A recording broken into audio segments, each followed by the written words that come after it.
ఉపాధ్యాయులకు, అతిథులకు మరియు నా ప్రియమైన స్నేహితులకు నమస్కారం. నా పేరు కీర్తినందన. నేను 6వ తరగతి చదువుతున్నాను. అందరికీ నా హృదయపూర్వక స్వాతంత్ర దినోత్సవ శుభాకాంక్షలు. ఈరోజు మన భారతదేశానికి ఎంతో గర్వకారణమైన రోజు. 1947 ఆగస్టు 15వ ఎన్నో సంవత్సరాల బ్రిటిష్ పాలన నుంచి మన దేశం స్వాతంత్రం పొందింది.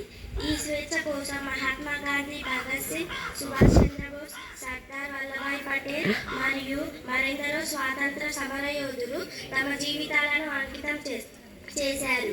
వారి త్యాగాలను మనం ఎప్పటికీ మరవకూడదు. మన జాతీయ పతాకంలోని కాషాయం ధైర్యాన్ని, తెలుపు శాంతిని, ఆకుపచ్చ అభివృద్ధిని సూచిస్తాయి.